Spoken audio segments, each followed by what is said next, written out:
sintiendo dolor. Por eso voy de cacería. Fala galera, começando aqui mais uma conversa de futebol na fronteira com latinizados, falar de mundial, falar de torneios continentais, falar também sobre projeções para 2024, porque está acabando o ano, já é tempo de refletir sobre vamos colocar como uma retrospectiva de 2013 e também já esse pensamento para 2024. Falar com Tafarel, Lucas Alecrim, Gabriel, Felipe Salles e Mário Melo. Galera, começar aqui então sobre o Mundial. Passar aqui para o Gabriel falar sobre essa partida, esse campeonato, né, Gabriel? Porque assim, a partida em si foi a cereja do bolo, mas tem o campeonato de modo geral, todo mundo falando sobre Fluminense e Manchester City, mas quero ouvir você sobre o torneio em si, o último torneio, essa última edição para próximo formato. Sobre o desse ano, fica claro, primeiro eu queria destacar algo que sai um pouco das nossas fronteiras, mas o quanto o Al-Ahly é um clube gigantesco, né? Porque todo ano ele está no Mundial de Clubes, todo ano ele está vencendo a Copa Africana e todo ano ele mostra como ele tem bastante torcida também, né? E a gente que não acompanha o futebol no mundo todo, porque é impossível, mas também muito por um certo eurocentrismo, então vale destacar o Al-Ahly, que fez um jogo duro com o Fluminense na semifinal, mais duro do que foi a semifinal do Manchester City, contra o Urawa Reds, que não levou perigo nenhum praticamente, mal tocou na bola. E até para acelerar a questão para todo mundo poder falar, falando da final em si, acho que o melhor vídeo que eu vi pré-jogo foi o do Fred Caldeira, que é o repórter da TNT Sports, que eu gosto bastante, que ele é setorista do Manchester City e é torcedor do Fluminense. E ele resumiu muito bem o que eu penso, assim, e depende da forma que você vê futebol, né? Tem clara ali uma distância técnica, tem clara ali uma distância física. O futebol europeu é melhor que o brasileiro por diversos motivos, não é só pela questão técnica, mas tem a questão da torcida. O torcedor rival é óbvio que ele vai zoar, vai brincar, mas essa não é, por exemplo, minha prioridade de ver futebol. Acho que esses 4-0 pode ser levado como brincadeira, pode ser levado como muitos vão aproveitar para poder falar que o trabalho do Diniz é uma porcaria, que esse tipo de futebol nunca vai dar certo, mas também pode ser levado como você enxerga o futebol. Tem gente que só pensa no resultado como o primordial, independente de como seja. Mas como eu conseguiria resumir exatamente? Cada pessoa tem o direito de interpretar o futebol como quiser também, não vou aqui impor regra nenhuma, mas eu acho que é um jeito meio chato de ver futebol, né? É tipo a pessoa que escuta música e escuta um estilo só, acho que é um desperdício intelectual. Então, se você avalia vários contextos desse jogo, vou dar um exemplo, quando o Fluminense faz aquela saída de bola no começo, e tava 1-0 já, né? O comecinho do Fluminense conseguiu jogar, eu tava assistindo e meio que, sabe aquele sorriso que vem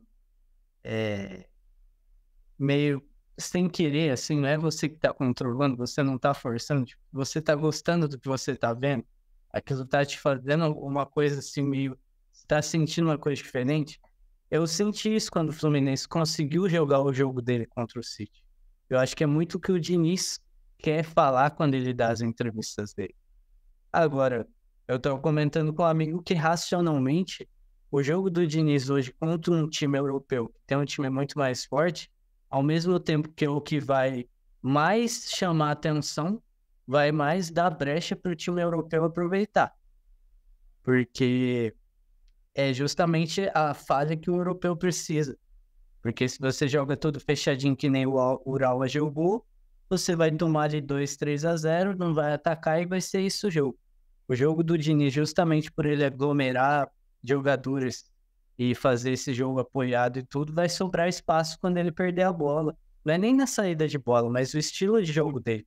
E é com isso que a seleção que não é acostumada com esse estilo de jogo tá tendo problemas também nas eliminatórias, toda hora tomando contra-ataque.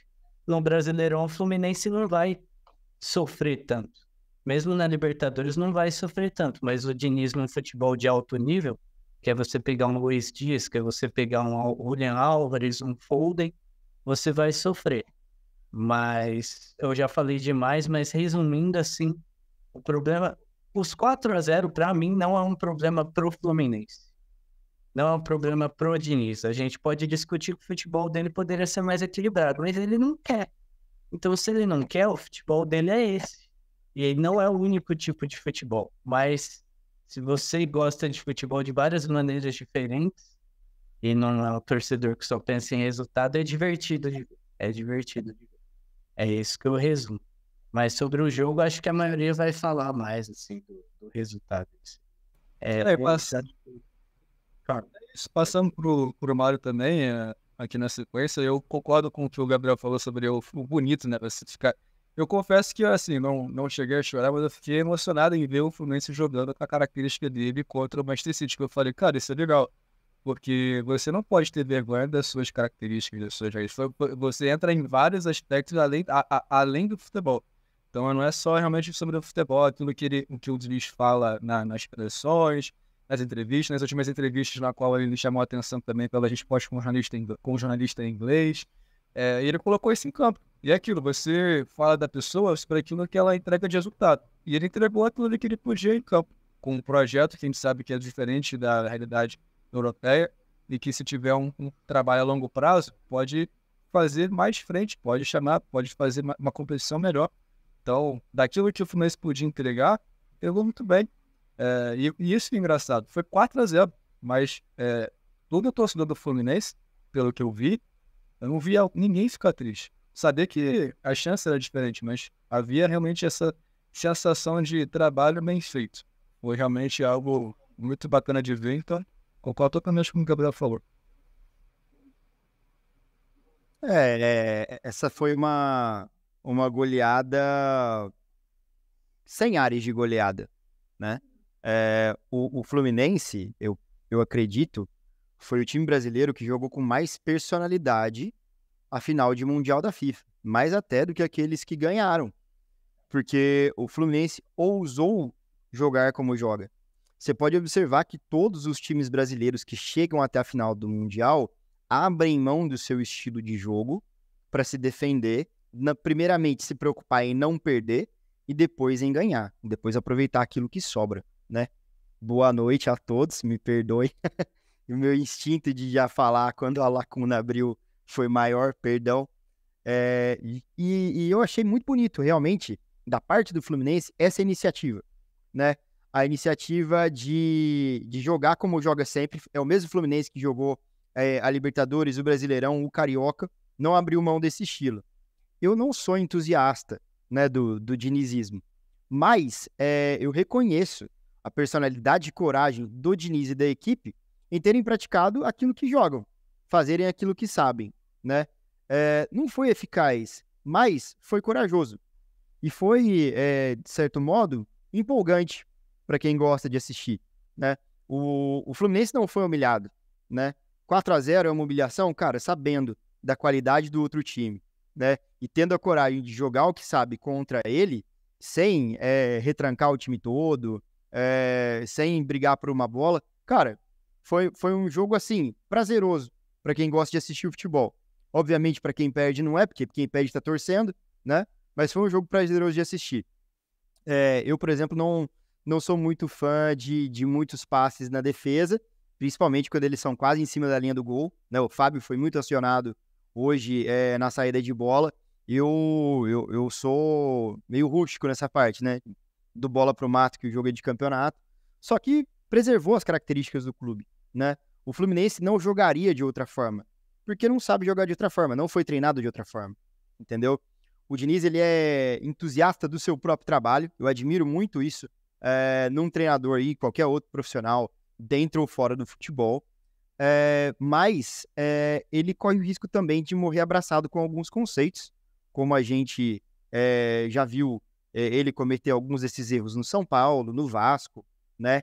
E hoje, não vou dizer que é um erro, porque conta muito também a qualidade técnica, né? A diferença entre os dois clubes, o abismo que existe ainda entre Europa e Brasil, porém, né, foi corajoso ao executar aquilo que sabe.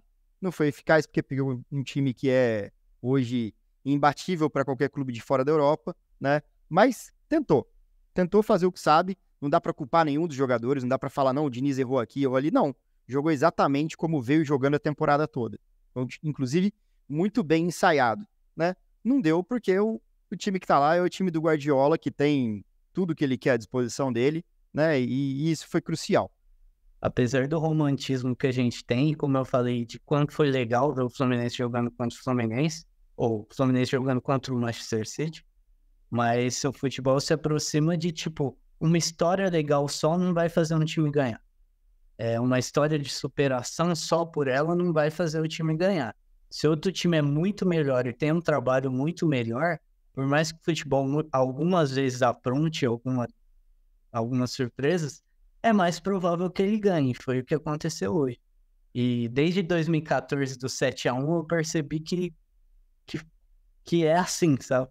O futebol é assim. Você pode ver ele de um jeito romântico, mas você tem que entender que a questão do resultado, ela não é o show. Ela é preparação, é nível técnico, é um esporte de alto rendimento.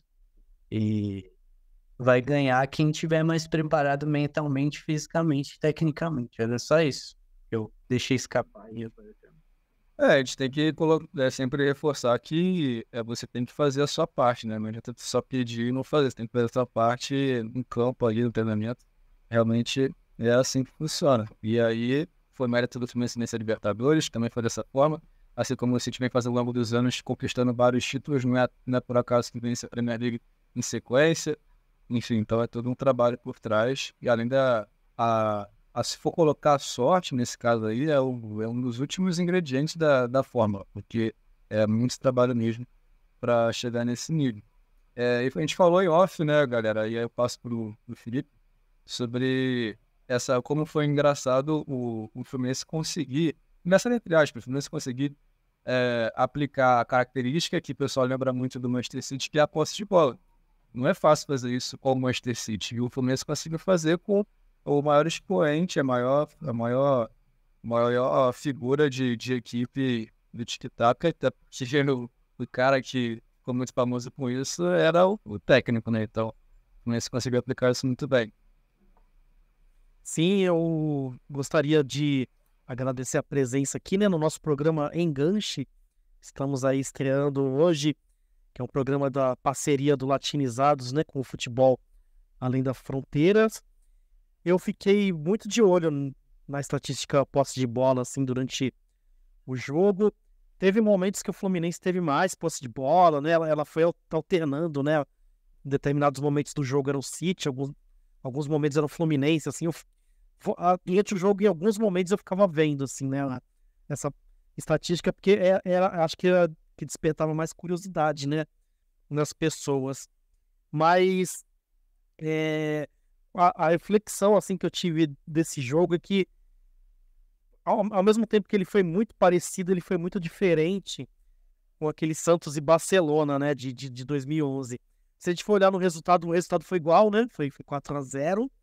Se a gente olhar o técnico adversário é o mesmo, né, o Guardiola, e eu acho que havia esse sabor de uma novidade, né, em 2011 era o Neymar, né, como uma novidade, como alguém que trazia a essência do futebol brasileiro, né? Um jogador, um estilo clássico brasileiro, de habilidade, de jogador que vai para cima, e técnico, né? E dessa vez a grande novidade, assim, quem tava no radar, assim, dos europeus era o Fernando Diniz, né? Por ser justamente esse técnico que tá tentando fazer coisas diferentes, coisas mais autorais, mais criativas, né? Que também tem um jogo de posse de bola, de controle, mais diferente do Guardiola, né? Que tem aquele jogo mais posicional. O Diniz tem essa coisa mais da movimentação, né? De um jogo mais caótico, sei lá. Mas foi muito louco, porque para mim foi inevitável comparar com aquele jogo do Santos. E sim, que aquele jogo do Santos a gente teve talvez o que tenha de diferente, e por isso a gente não tem essa sensação da humilhação, é que naquele jogo realmente havia uma expectativa e às vezes até uma prepotência, assim, de achar que o Santos... Eu vou lembrar da frase do Léo, né, que vai ficar eternizado vamos ver se esse Barcelona é tudo isso mesmo, né? E era tudo isso e muito mais, né? E eu acho que a expectativa dessa vez, a gente... Aquele Santos e Barcelona foi um prenúncio do 7-1, né? Se a gente for olhar, né? Eu acho que ali foi o primeiro choque de realidade de que a distância do futebol brasileiro para o futebol europeu estava gigantesca. Daí o choque de realidade definitivo foi o 7-1. Ô, Felipe, O de hoje não foi um choque de realidade, a gente já lida com essa realidade, já sabemos, né? Que é desse jeito. Pode falar. não e também foi o primeiro ano após o último título da Conmebol no Mundial, né? Então o campeão vigente era um brasileiro, era um time da Conmebol, então ainda se acreditava, né, nessa capacidade de vencer o europeu. Não, com certeza. E acho que aquele foi um ponto de virada, porque mesmo o Corinthians ganhando no ano seguinte, o Corinthians ganhou na Bacia das Almas, né? Quem assistiu o jogo viu que o Cássio jogou pra caramba, e foi meio que um lance ali do Danilo com o Guerreiro, né? E o Corinthians jogou retrancado, sabia jogar dessa forma muito bem, né? Fazia parte do estilo daquele time, né?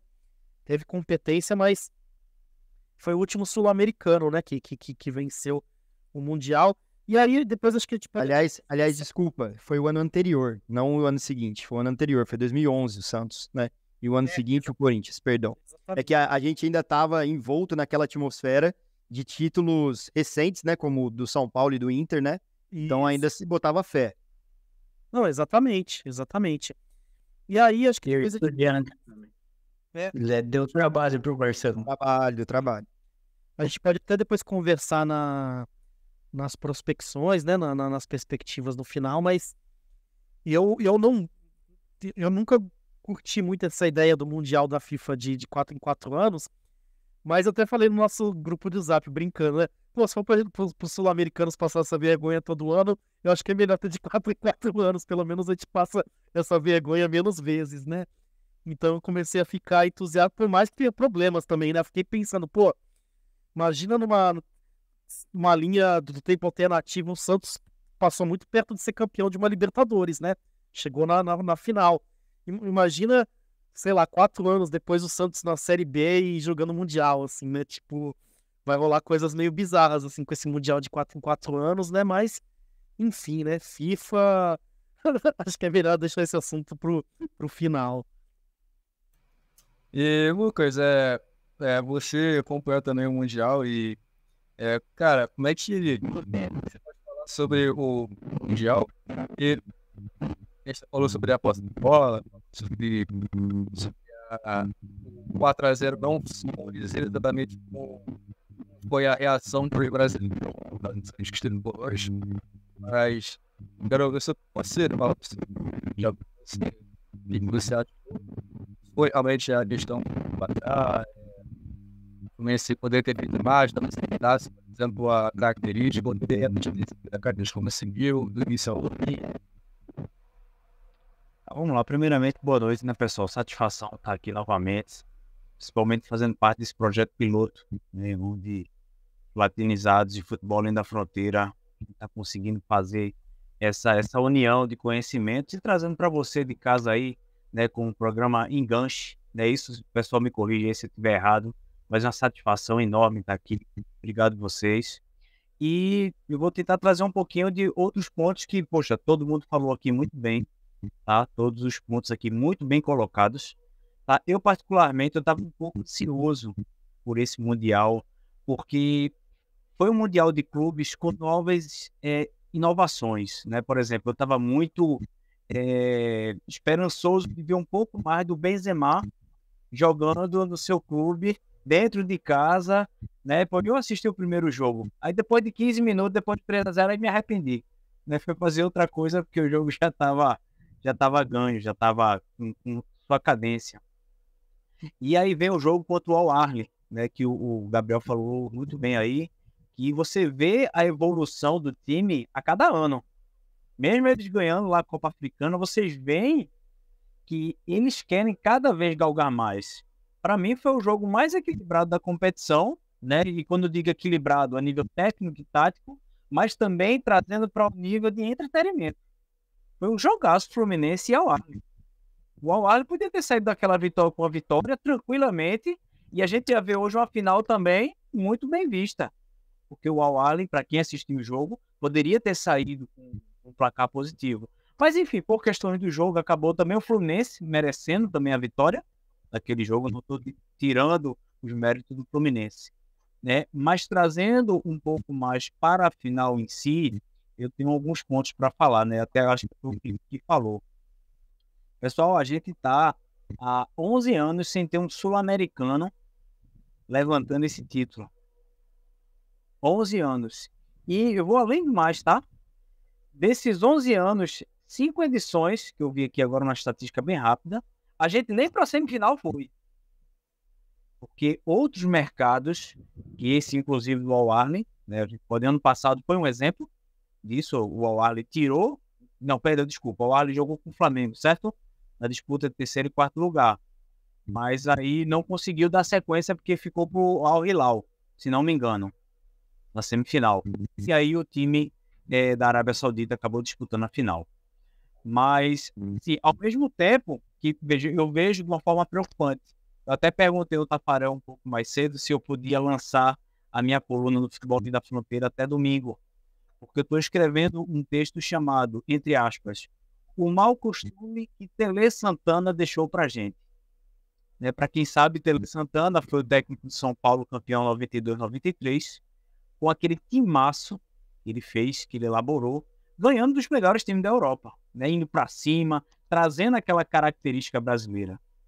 Então, assim, eu ainda sinto falta um pouco mais dessa garra sul-americana, de a gente ir para cima e não ter medo desses times europeus.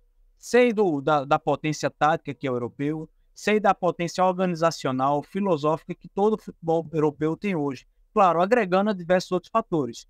Poxa, na Europa eles estão na metade da temporada. Nesse jogo, o jogo da temporada. A gente está falando de quase 70 jogos. Quase 70 jogos. Né? Jogo, às vezes, 3 jogos durante a semana. E eu acredito que isso interfira realmente no resultado final. Principalmente um jogo de alto nível como esse que foi hoje. Né? Então, assim, mas resumindo, né, para a gente também não pegar muita coisa. Mas também o que me deixa feliz foi o que vocês já falaram, né? O Diniz, ele para mim é o ponto ápice do futebol brasileiro. Da característica enraizada do futebol brasileiro. Ele ainda consegue trazer um pouco isso. E como vocês falaram, não abdicar do seu sistema de jogo, não abdicar do seu esquema tático, do seu toque de bola na linha defensiva. Ele não abre mão. Ele pode jogar contra Macaé ou contra o Manchester City. Ele vai jogar assim. E ele nunca deixou isso na dúvida. Ele disse, eu vou jogar assim e pronto. E é tanto que ele consegue envolver hoje o Manchester City em 20 minutos. Foi muito infeliz o gol que o Fluminense sofreu. Felicidade do Ake, que acertou a bola, né, ali logo antes do primeiro minuto de jogo. E aí começa se o placar começa 0-0, dando tempo para o Fluminense fagocitar o cérebro, né? Para o Fluminense poder entender o jogo, poderia ter sido outro tipo de jogo. Poderia, por que não? O Fluminense mostrou em campo que era possível. Mas, enfim, eu acredito que esse, entre outros fatores, principalmente a questão física, eu acho que interfere nesse resultado final. Vamos torcer aí sempre para que nossos times, inclusive os sul-americanos, esse que a gente traz no Latinizados, esse que a gente traz no futebol da fronteira, né? Poxa, quem não lembra de um Boca ganhando do Real Madrid, como aconteceu em 2000? Eu me lembro desse jogo. E Kelme simplesmente, né, jogando tudo que sabe mais um pouco. Né? Enfim, mas era isso que eu queria trazer, né? O Mundial, eu gostei de ter assistido esse Mundial. Eu acredito que essas equipes outras que não foram para a final, mas que fizeram parte do torneio, eles vão realmente querer estar disputando contra o Manchester City, contra Real Madrid na final, e eles estão mostrando que tem condições para chegar nesse torneio. E você falou dos times que traz o Latinizado, dos times que traz a FF, dos times que traz também as estatísticas do LMA Sport, porque vez ou outra vai acompanhar lá algumas estatísticas no canal dele, que já chegou na meta dos 100 inscritos. E a gente tem que fazer aquele sorteio do livro. A gente não pode esquecer esse sorteio para 2024. É uma das metas para os inscritos. Já esse projeto do Enganche, que teve também esse piloto agora. E falando sobre o Mundial, sim, realmente a característica é muito importante. Eu passo para o Tafarel falar sobre, para finalizar esse tópico do Mundial, porque é isso. Brasil tem a sua característica, tem a sua miscigenação. E, ok, a gente pode pensar qual é a melhor opção. Lembrando que também o técnico está ali, ele está 24 horas.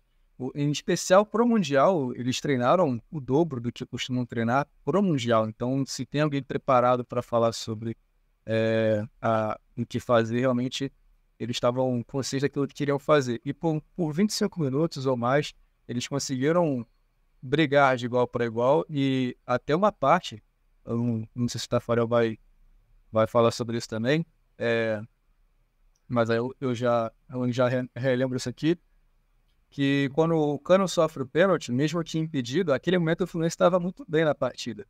E se sofre o pênalti e tem a possibilidade de marcar, talvez era outro jogo.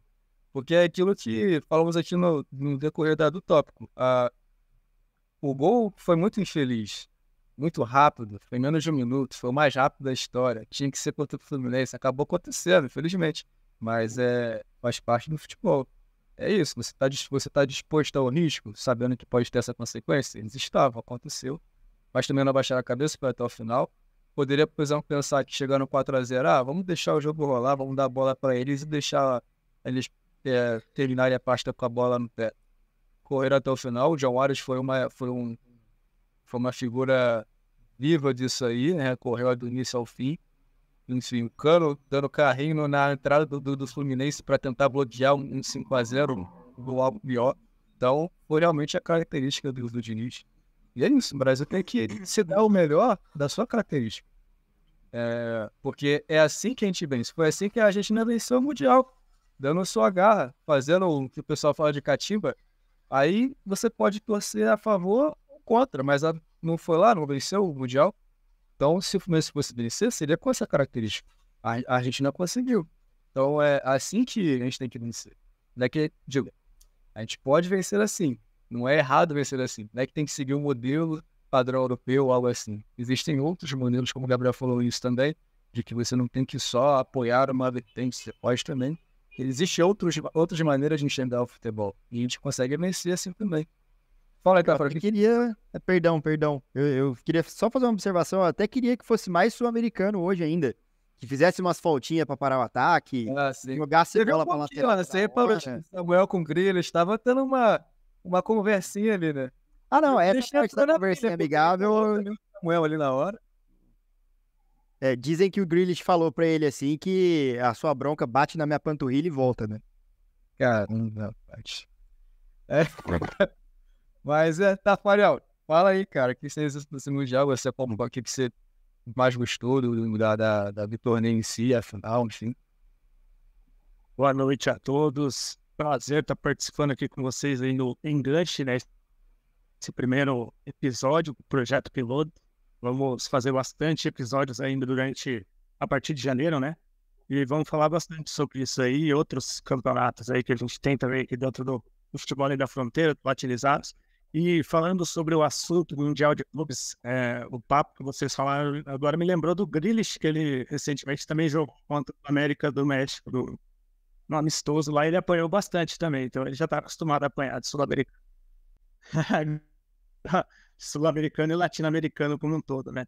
Agora, falando sobre o Mundial, uma coisa que eu vou fazer um apontamento geral, né? Eu não gostei da atuação do Leão, realmente não foi um bom campeonato, foi muito mal. Se você vê, por exemplo, dessas equipes que avançaram, o Urawa Reds não era uma equipe muito forte, não era uma equipe que você viu grandes talentos no time deles, e eles passaram com facilidade pelo Leão. Então o Leão me decepcionou bastante, não sei se vai muito pela parte física, né? Até porque o campeonato dele já tinha sido encerrado há mais tempo, ele caiu nas quartas de final do mexicano, então isso aí tudo dificulta um pouco, né? Você vê que a questão do calendário dificulta bastante. Vocês estavam lembrando aí de alguns mundiais que o Brasil decepcionou nos últimos anos. Tem sim essa questão de que o futebol nosso ele deu uma queda nos últimos tempos, Mas não é só isso também, a gente tem que se atentar à questão dos calendários, né? Porque se você pega, por exemplo, quais foram as últimas decepções do futebol brasileiro ou sul-americano, você pega aqui, vou colocar aqui 2020 do Palmeiras, aquele mundial que foi logo em seguida, acabou a Libertadores. Você tem ali, se eu não me engano, o jogo foi no sábado, na terça-feira, o quarto, o Palmeiras teve que jogar o Campeonato Brasileiro contra o Botafogo, botou time reserva, pegou um avião e no sábado já estava jogando contra o Tigres. Então é muito rápido, não deu tempo nem de assimilar o que aconteceu, o título que você teve. Aí você pega 2022, 2021, o Palmeiras fez toda uma preparação antes, mas ele teve que usar as férias dele para fazer preparação. Então, para você ver que às vezes você tem que fazer um sacrifício para fazer isso. O Flamengo não fez isso em 2022. O Flamengo ele teve 2 meses para se preparar, não fez isso. Esse aí foi um erro para mim. Não se preparou, chegou lá de qualquer jeito, acabou sendo eliminado. E aí você vê agora, 2023, o Fluminense teve um tempinho a mais para se preparar e conseguiu. Aí entra essa questão que vocês falaram de preparação física, entra tudo. Porque vieram com essa conversa, né, do que o Fluminense tem uma equipe mais velha, que não sei o quê, que teve jornal em inglês lá, que foi até preconceituoso o time do Fluminense, pelo fato da idade dos jogadores. E realmente, se você para pensar, hoje o futebol, como um todo, ele é muito mais físico do que era antigamente. Talvez isso possa ter atrapalhado o Fluminense, principalmente no segundo tempo. Claro que o Fluminense jogou muito bem, isso aí eu já disse até nos nossos comentários no grupo, acho que o Fluminense foi muito bem, inclusive pela parte psicológica, né? Porque você mesmo lembrou agora do fato de ter tomado um gol muito rápido, porque eu lembro que no jogo Flamengo e Liverpool, não sei se vocês vão lembrar, mas teve, acho que no primeiro lance do jogo, o Firmino acerta uma bola na trave lá, que ele tem a oportunidade de matar o jogo ali. Se ele faz aquele gol, eu não sei se o Liverpool não teria atropelado o Flamengo naquele jogo. O Flamengo tinha deixou limpo depois. Defeito do carro em 3 minutos. Então, o futebol tem isso também. E o Fluminense, ele tomou o gol muito rápido e o mental dele me surpreendeu bastante. Claro que o Fernando Diniz é psicólogo, isso aí faz toda a diferença, mas mesmo assim, o time equilibrou isso daí.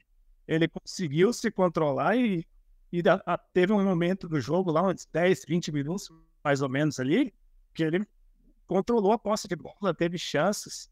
E eu reparei muito naquela questão da saída de bola, né, que o City pressionava na saída e o Fluminense conseguia sair com tranquilidade ali. Saía mesmo e atacava, né? Isso aí é uma coisa que você não vê com o time brasileiro com frequência. Então, acho que muita coisa a gente precisa avaliar. Como vocês falaram, foi um 4-0, mas eu não considero que o Fluminense foi humilhado pelo adversário. Acho que teve até um respeito muito grande. Antes do jogo, a gente já viu respeito pela parte do Guardiola, pela parte do Walker, que eu vi também, que ele comentou que você vai desrespeitar um cara que tem o Marcelo, um cara que tenha um dos melhores laterais de todos os tempos. E você tem também o dentro de campo, o respeito que o Guardiola demonstrou com o Fluminense também, com o Diniz. Foi um jogo muito bem feito pelo City, pelo Fluminense também. Eu gostei disso, de não ter fugido das características, porque eu entendo que você tem que jogar do jeito que você foi. Se for campeão assim, por que você vai reclamar agora do Fluminense que o resultado não veio? Quem me garante, por exemplo, que se fosse o Flamengo lá, se fosse o São Paulo, se fosse o Palmeiras, se fosse qualquer outro, ele ia ter um resultado diferente? O Palmeiras jogando fechadinho, será que ele conseguiria segurar o City? Eu acho que não. Não sei qual seria o resultado. Então, você fazer qualquer zoeira, né, como torcedor zoar o Fluminense nesse caso, eu acho que faz parte do torcedor. Mas eu não vejo, assim, como alguém fazer diferente do que foi feito. Eu só acho que se a gente for para pensar no Mundial, a gente tem que buscar outros tipos de soluções. A parte física ela é importante, a parte mental é importante, a parte técnica e a parte tática. Isso aí tudo é fundamental. Mas como que você vai fazer isso com um campeonato que tem quase 90 jogos por ano, No campeonato que eu falo é no geral, né? Os regulamentos todos, com mais de 90 jogos. Campeonato Paulista. Agora mesmo, o Fluminense jogou esse jogo aqui, daqui uns dias tem que jogar o Campeonato Carioca. Faz sentido isso aí? E detalhe é que não ajuda a organização não ajuda os clubes brasileiros no tipo de tentar favorecer, apoiar, vou colocar assim, para competições internacionais, porque o Fluminense vai ter a Recopa e dentro da Recopa, no meio da Recopa vai ter os jogos carioca, que são jogos importantes. Todos os jogos são importantes, mas são clássicos. Fluminense, Botafogo, Fluminense, Barça, esse tipo de jogos. E aí, no meio da Recopa, como aconteceu com o Palmeiras recentemente, então não é um... O que explicar? Como que explica isso? É só você lembrar que quando o Palmeiras ele ganha os campeonatos, o dirigente da CBF falou que quem mandou ganhar tudo. Então, é isso. Esse é o pensamento da principal entidade do futebol. É isso. Então, o Mundial tem vários fatores que a gente pode passar e aí daria, na verdade, mais de uma conversa, de um programa sobre, porque realmente é muito para discorrer. É questão física, psicológica, é questão de preparação, financeira. A gente falou nos grupos, né, o Mário passa para você já, que, por exemplo, o Manchester City gastou bilhões ao longo dos anos para construir esse time de hoje. Para vencer todos os títulos dentro de uma temporada, foram bilhões. Mas está bem longe disso aí, ainda conseguiu fazer chamar a atenção de alguma forma do mundo. Então, o Brasil tem muito potencial para muita coisa. Até o próprio Campeonato Brasileiro, mas precisa de um projeto a longo prazo e também que pense nos clubes, igual isso aí. Gente, é difícil. Como é que você faz coloca um calendário onde você vai ter uma Recopa e um campeonato estadual no meio? Então você também tem que conversar com os clubes e ver o que é interessante para todo mundo. Porque se o clube está em destaque em cenário intercontinental, as pessoas vão querer olhar para o campeonato nacional daquela equipe. Vão querer olhar para os estaduais, vão querer olhar para o Brasil. Vai ter gente assistindo, transmissão, vai ter pay-per-view. Então tudo isso é importante. Fala aí, Mário. Só uma coisinha antes de passar para o Mário, eu acho que também não passa só pelos clubes, né? Não passa só pela CBF, passa pelos clubes também. Os clubes, eles são coniventes, eles assinam os regulamentos. Eles deveriam brigar para, por exemplo, você ter uma diminuição do campeonato estadual, campeonato paulista, carioca, para que eles possam entrar talvez numa segunda fase, numa fase final, ou para o campeonato ser diluído durante as datas FIFA, por exemplo, alguma coisa precisa ser feita. Só que os clubes, eles não fazem nada por isso. Por quê? Porque querem arrecadar mais dinheiro. É só você olhar agora essa questão que está sendo discutida. Estão querendo colocar a Copa do Mundo de 2 em 2 anos. A gente vai ter um Mundial de clubes agora de 4 em 4 anos com um mês que vai ser ocupado de calendário. E aí, como que vai ser? Eu já fico pensando, como que vai ser o Campeonato Brasileiro quando chegar esse Campeonato Mundial? Vai continuar, o Brasileirão vai continuar. A todo vapor, como sempre continuou. Passa pro Mário aí, que ele já tá querendo falar. Não, é só encerrar a minha parte sobre o Mundial. Eu queria só levantar um dado. Desde o formato FIFA do Mundial a partir de 2005, apenas 4 gols sul-americanos foram marcados em final de Mundial. São eles Mineiro em 2005, Adriano Gabiru em 2006, Paulo Guerreiro em 2012, e aí a gente tem um gap de 9 anos, né, para a final do Mundial 2021, que foi disputado em 2022, o Rafael Veiga de pênalti contra o Chelsea. Então, esse é um dado alarmante, né? Apenas 4 gols em final de Mundial de 2005 para cá. Agora, para encerrar de vez sobre o Mundial, primeiro falar que outro dado que na transmissão falaram que o preço do Grealish dava para comprar não sei quantos John Arias, que foi o preço que o Fluminense pagou. E hoje a gente viu que o John Arias talvez não seja essa diferença pro Grealish, né? Jogou muita bola, eu acho que ele teria mercado lá fora. E o segundo dado aqui para atiçar a imaginação de vocês que o futebol sul-americano antigamente ele tinha uma diferença para o europeu muito menor. Ele tinha uma qualidade técnica, até porque tem muito sul-americano na Europa, né? Por obviedade. Mas fica a provocação de saber se tivéssemos semifinais desde 1960, se algum time de fora da América do Sul e Europa teria chegado na final, porque a gente não teve chance de ter zebra. A gente não teve chance de pegar um Gamba Osaka do nada e tirar um time brasileiro. Ou tirar um time europeu. Que o Gabriel falou, só um adendo. É bom a gente também salientar que muita coisa mudou depois da geopolítica da coisa, né? Enfim, a gente fala que política às vezes não está envolvida no futebol, mas está. Né? Principalmente quando chega aquela Lei Bosman, que se eu não me engano é em 94, que é justamente aquele boom de jogadores indo para a Europa, né? Enfim, aquilo ali atiçou muito o mercado do futebol, porque antes, por exemplo, se você pega o São Paulo de 92, 93, contra a Barcelona e o Milan, muitos jogadores eram do próprio local, porque não podia ter muitos estrangeiros dos times. Ou seja, nosso melhor produto atuava onde? No próprio Brasil. Né? O 10 do São Paulo foi o 10 do Tetra. Quando é que a gente vai ver isso de novo? Acho que nunca mais. Né? Então, assim, até para completar o que o Gabriel falou, né, se tivesse desde 1960, poderia ser que o futebol sul-americano até tivesse mais, como eu posso dizer, enfrentasse mais de igual para igual esses times europeus. Porque o nosso melhor produto hoje é ir para fora, vai aqui dentro. Essa é a realidade. Né? Mas enfim, só para pegar, como ele disse, para atiçar minha mente foi atiçada, e aí tô respondendo aí pro Gabriel. O nosso melhor produto joga contra nós nos clubes europeus. É complicado. Você percebe que quando a gente começa a falar sobre isso, vai surgindo vários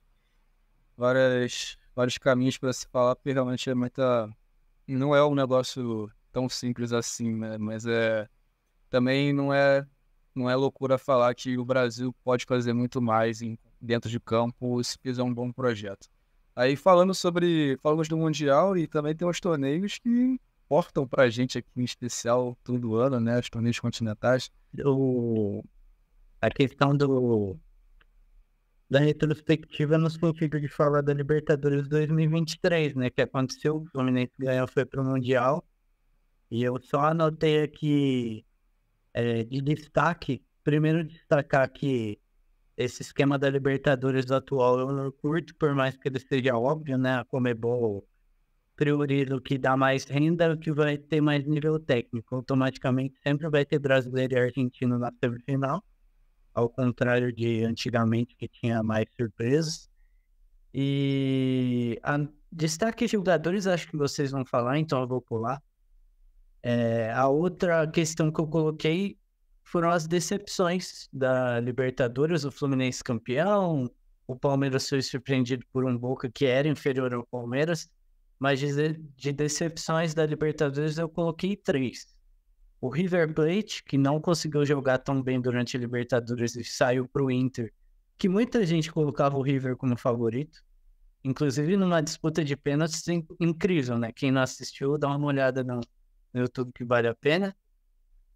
O Corinthians, eu coloco aqui, não sei se talvez com um pouco da parte clubista, porque o Corinthians não tem tanta tradição em Libertadores, mas é um clube grande que investiu.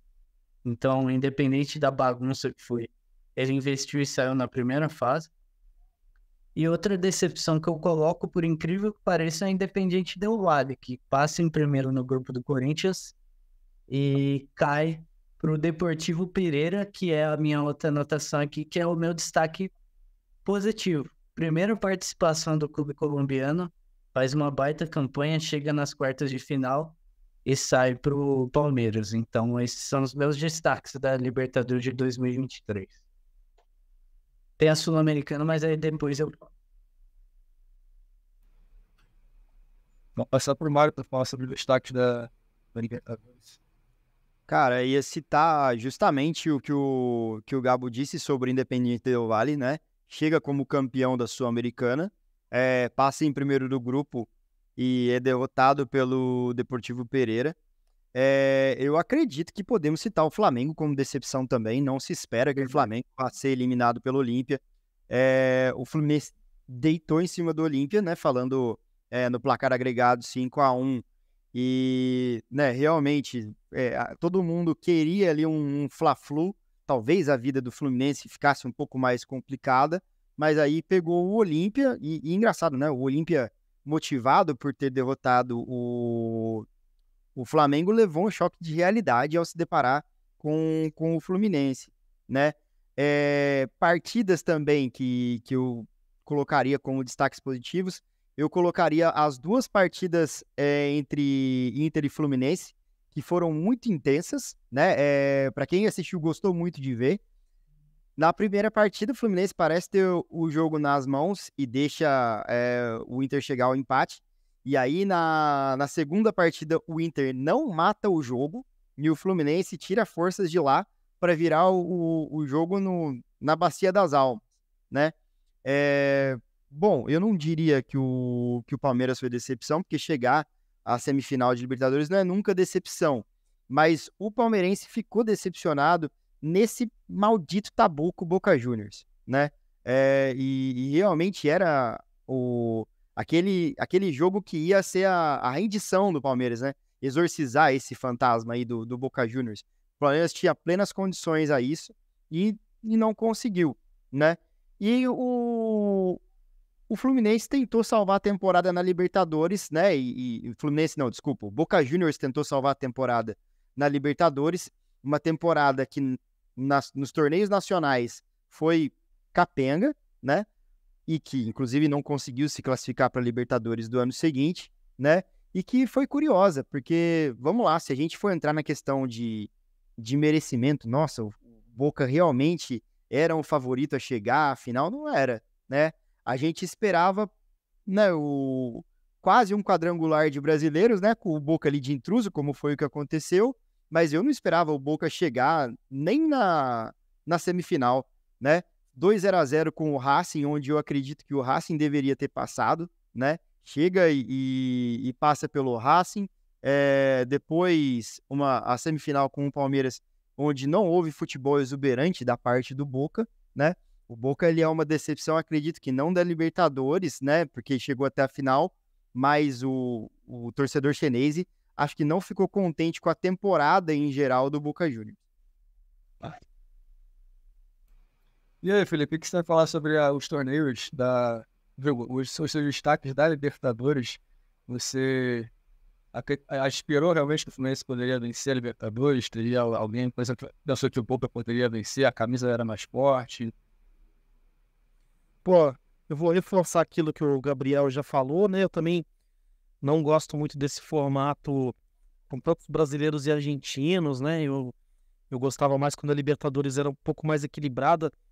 Você vê na UEFA Champions League que os times ingleses, né? Eles têm uma liga mais forte, eles têm um maior apelo midiático, mas nem por isso a Champions tá metade com o time inglês, assim, né? Tipo, então eu acho que daria para fazer uma coisa mais equilibrada. A gente no Latinizados até já discutiu isso, tem gente que discorda, porque o Brasil também tem um território muito grande e tal, então se você pensar proporcionalmente, em termos territoriais até faz sentido, né, ter muito time brasileiro, mas não me agrada muito esse formato, não me agrada muito também o jogo único, principalmente na Sul-Americana. Acho que na Libertadores até faz algum sentido, mas na Sul-Americana o jogo único realmente eu acho bem ruim, porque você tem times com uma torcida menor normalmente, né? Os times que participam da Sul-Americana e que para eles é muito mais difícil, né? Se deslocar, assim, às vezes de país. Mas indo para Libertadores, de volta, né? Eu acho que foi mais uma vez, né? Essa predominância do Brasil e da Argentina. Tivemos o Boca na final, né? Porque tivemos aí várias finais seguidas, às vezes só de times brasileiros até, né? E o Boca mostrando sua força aí no torneio, isso foi legal, apesar de não jogar um futebol também muito convincente, mas foi bom, porque isso dá um pouco de cara de Libertadores, né? Tipo, ter o Boca ali nas finais. E é isso, o Fluminense ganhou com muito mérito, jogando futebol muito interessante, muito bonito, taticamente muito legal de se ver. E também pegou essa janela de oportunidade como já foi falado, das crises do Flamengo e do Palmeiras, né? O Palmeiras até consegue se recuperar na temporada, né? Consegue levar o título brasileiro, mas ali naquele momento da Libertadores, o Palmeiras estava numa crise. Acho que o Abel conseguiu achar soluções para retomar, né, o caminho vencedor desse time depois da eliminação. E o Flamengo que ficou nessa coisa meio vacilante o ano inteiro, né? Trocando de treinador, tentou aí o Vitor Pereira, o Sampaoli e depois o Tite. Mas já antecipando a minha projeção, eu acho que o Flamengo é um forte candidato para levar a próxima Libertadores, principalmente se derem carta branca para o Tite, fazer as mudanças, de repente, de elenco e colocar a filosofia dele, né? Porque eu acho que é um treinador muito competente, muito forte e já ganhou a Libertadores, tem um bom retrospecto, né, na competição. Novamente, vocês já completaram tudo. Mas falando do Boca Juniors, a gente sabe que a temporada do Boca Juniors ela não foi uma das melhores, né? Principalmente com trocas de técnico ao decorrer, enfim. Mas, como a gente falou no começo do programa, né? A Argentina ela foi campeã do mundo agora em 2022 com a garra argentina. E isso se espelha para os clubes argentinos, né? Quando menos você acha que eles são possíveis de ganhar alguma coisa, eles vão lá e ganham. Eles vão lá e conquistam, eles vão lá e vão para frente, provando que eles são capazes, né? Eu acredito que isso é o reflexo do que aconteceu do Boca Juniors esse ano, né? Eu acredito que foi, poxa, o Boca Juniors não vai passar, enfim, não foi, acho que segundo colocado no clube, no grupo do Fluminense. Mas o Boca Juniors tem um histórico muito significativo dentro da Libertadores da América, né? Quem não lembra quando o Paysandu foi lá, conseguiu botar 1-0 em cima do próprio Boca Juniors. E aí, quando foi decidir no Mangueirão, deu o que deu. O Boca Juniors foi lá e foi atrás do resultado. Posso trazer aqui São Caetano e outros exemplos mais. O Grêmio, enfim. O Boca Juniors, ele é isso, né? O time argentino, ele realmente, quando eles colocam a camisa, eles, não, se eu tô colocando a camisa e tô aqui numa final hoje, e tô aqui na semifinal, eu tenho a possibilidade de chegar no meu objetivo. Que eu acredito que foi isso que aconteceu justamente no jogo contra o Palmeiras. Tá? Mas, enfim, a gente já sabe mais ou menos o que é o Boca Juniors dentro dessa competição. Eu acredito que foi até um ponto positivo eles chegarem onde chegou. Eu acredito que se ele fosse começar aqui, vamos fazer a projeção 2023 da Libertadores. Eu acho que muita gente não ia dizer o Boca Juniors levantando a taça. Eu acho que a gente até chegou a comentar no começo do ano. Ia traçar aqui os times brasileiros para levantar essa taça.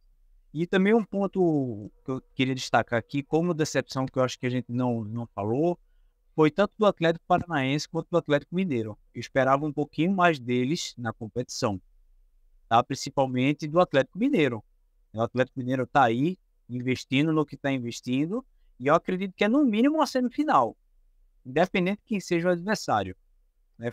Infelizmente eles pegaram o Palmeiras e acabou não dando certo.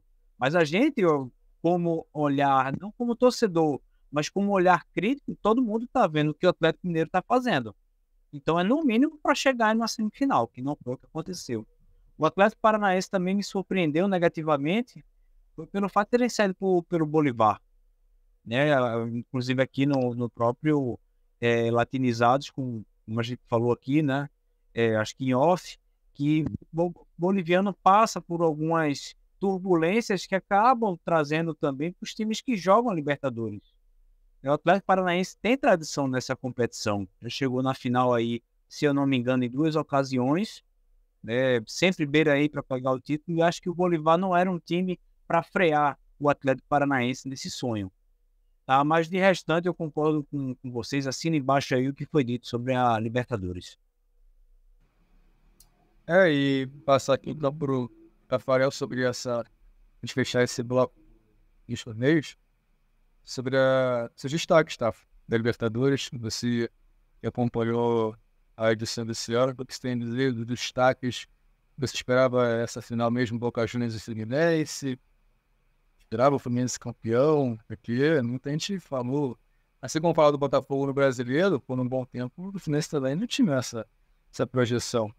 E até do Boca, como a gente comentou, né? Foi muito pela camisa, pela garra, que às vezes impressionante como o mérito do argentino de conseguir impor essa característica e muitas das vezes isso é suficiente para vencer a partida, coisa que o brasileiro não consegue colocar, e a gente tem equipes brasileiras que têm tradição também na Libertadores, mas chega lá quando é o que teria para usar a favor, né, a camisa ou a garra, às vezes não consegue vencer apenas por isso. Não que seja apenas por isso que o Boca Juniors chegou também, né, com a mãe gigante.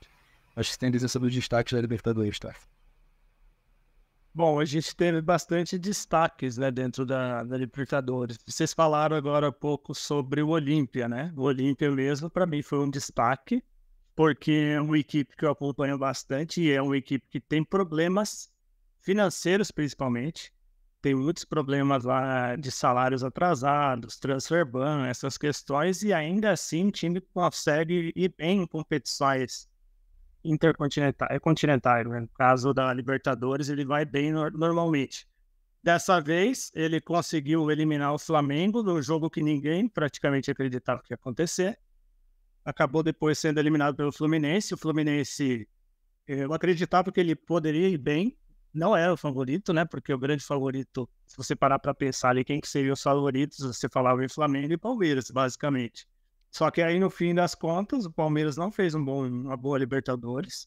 Foi passando, sim, foi, mas não foi tão bem assim. Quando chega para enfrentar o mata-mata com o Boca Juniors, no meu ponto de vista, o Abel errou bastante quando ele usou essa ideia de usar os dois jogadores de lateral, um como lateral e outro como ponta.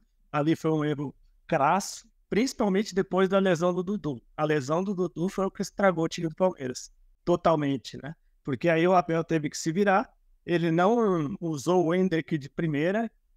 No meu entendimento, ele erra no primeiro jogo, que ele poderia ter feito já essa alteração pelo Endrick.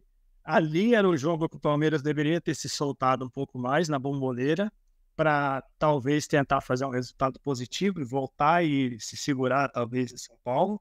Não fez isso, preferiu se defender e jogou da mesma maneira no segundo jogo. Só que o Boca Juniors, ele é um time que a gente viu como que ele jogava. O jogo dele era o quê? Era se defender ao máximo para levar a decisão para os pênaltis. E foi o que aconteceu. Só que o que acontece, né, nessa situação? Quando o departamento de scout do Palmeiras pega e faz o cálculo do segundo jogo, teve 22 minutos de jogo.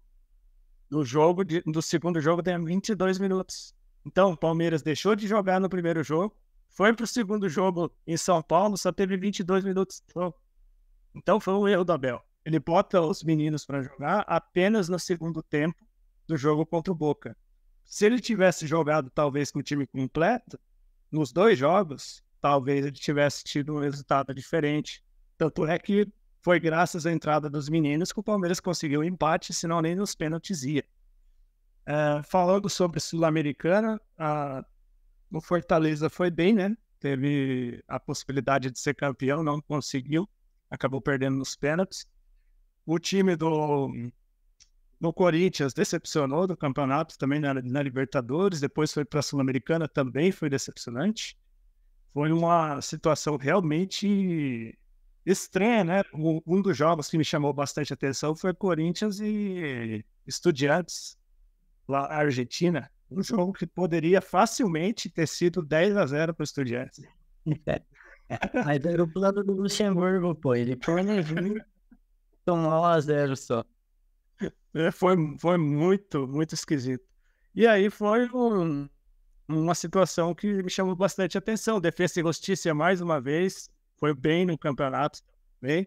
Se você pega, por exemplo, Defensa e Justiça, ele conseguiu chegar na final da Copa Argentina também, perdeu na final, mas conseguiu chegar, avançou na semifinal da Sul-Americana. Então, mais uma vez, esse time se surpreendeu. Acho que são esses alguns dos destaques. Você falou do Fluminense, né? O que eu poderia dizer do Fluminense? Eu achava ele um dos favoritos. Mas você vê, apesar do título merecido que foi para o Fluminense não teve vida fácil na Libertadores, né? Aquele jogo contra o River Plate foi um jogo bastante complicado. O próprio jogo contra o Argentino Júnior não foi fácil para o Fluminense. Teve a questão da lesão do jogador no lance com o Marcelo, naquele jogo com o Argentino Júnior. Depois teve a própria final com o Boca Juniors não foi fácil para o Fluminense. Se não fosse o iluminado John Kennedy ali naquele lance ali, não sabemos o que aconteceria, né? E o grande destaque do time do Boca, no meu ponto de vista, foi o goleiro Romero. Ele que foi o grande destaque que levou o Boca Juniors praticamente para todas essas decisões onde ele foi. E do Fluminense a gente tem que destacar vários jogadores, mas o grande destaque para mim é o Fábio. O Fábio tem sido um jogador que me surpreendeu chegar na idade que ele chegou e tá fazendo o que ele está fazendo. Isso tanto na Libertadores como no Mundial. O que me surpreendeu foi ele saindo com o pé, dando drible em jogador do Manchester City. Aquilo lá me surpreendeu, porque o Fábio do Cruzeiro não era assim. Então, você vê que o trabalho do treinador realmente foi muito bom, o trabalho que ele vem desenvolvendo no Fluminense. Mas é isso.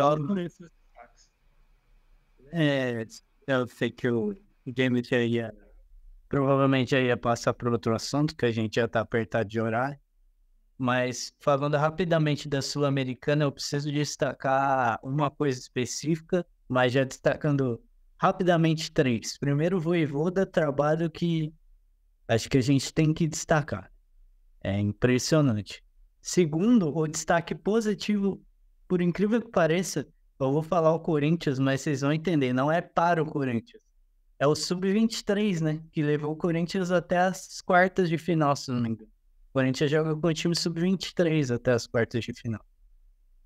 O terceiro destaque rápido é para o Paulo Guerreiro, que mesmo em nível de competição continental dá trabalho com 40 anos. Acho que a gente tem que destacar. E o último e mais importante destaque é que na Sul-Americana eu percebi que o brasileiro faz com os vizinhos o que o europeu faz com a gente. Quando a LDU ganha do Fortaleza, muitos falam que é um absurdo, porque é um time equatoriano, que é uma vergonha, que o brasileiro nunca pode perder para um time do Equador, para um time da Bolívia. Enfim, é a forma de se falar. O brasileiro aqui, ele tem uma prepotência que é claramente o que o europeu tem com a gente. Então, prestar atenção que a LDU é um time competitivo. Aqui a gente tem times competitivos. O nível técnico da América do Sul é mais baixo, mas aqui você tem times competitivos que você tem que respeitar, como foi a LDU que foi campeão. Pode falar. Era só isso. Só um adendo em relação ao que o Gabriel falou. Eu concordo e eu ia falar sobre isso mesmo, acho importante, porque eu vejo direto isso.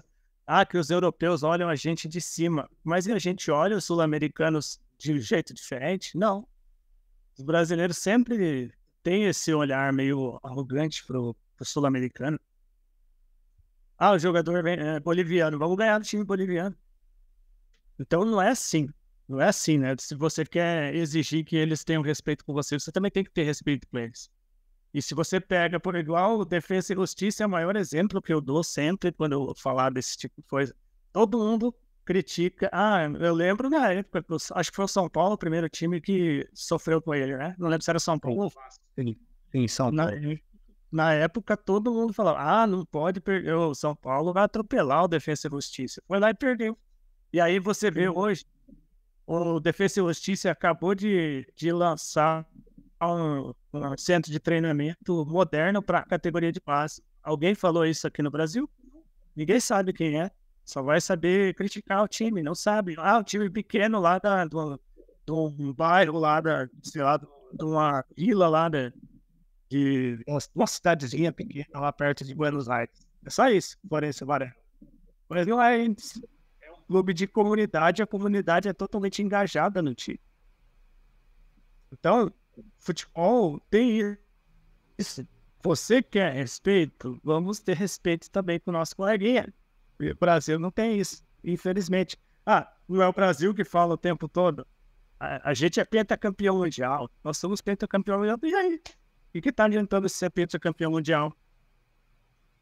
Isso é interessante. Eu passo pro Gabriel agora que falar sobre projeções, minha gente. Porque, assim, o Tafara falou sobre o Defensa e Justiça e é muito legal essa...